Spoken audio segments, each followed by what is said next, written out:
उन्वान तुम और मैं हमेशा के लिए। वो पहली बार किताबों की दुकान में टकराए। चाय की खुशबू, बारिश की रूहानियत और एक लम्हा जिसने दिल की धड़कन बदल दी। आप ये किताब भी पढ़ना पसंद करेंगी? वो शर्मा कर बोली, हो सकता है, मगर पहले आप बताएं कि ये वाकई अच्छी है। उसी दिन से बातें शुरू हो गई।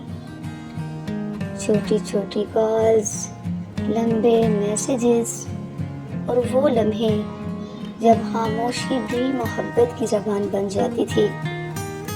सालगिरह, छोटे तहफ़ और कभी बारिश में भीगते कदम,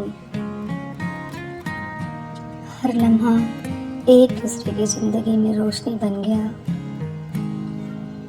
आखिरकार वो दिन आया जब उसने कहा, मैं तुम्हारे बगैर जीना नहीं चाहता, क्या तुम मेरी ज़िंदगी बनोगी?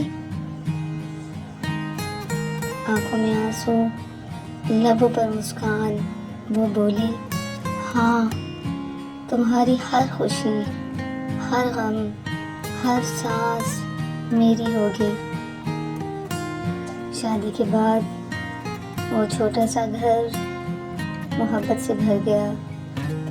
सुबह की चाय में हंसी, रात की दुआ में साथ, और फिर एक दिन नन्हा सा हाथ उसके हाथ में आया, उनका पहला बच्चा। वो बच्चे की तरफ देखकर मुस्कुराया। ये मोहब्बत सिर्फ हम दोनों की नहीं, ये हमारी ज़िंदगी की हर नस्ल की होगी। वो झुकी, उसके गाल पर बुसा दिया और दिल में कहा, तुम हो, तुम ही रहो। मेरी दुनिया तुमसे शुरू हुई और तुम पर खत्म होगी। अगर आपको ये स्टोरी पसंद आई है तो मेरे चैनल को सब्सक्राइब करें।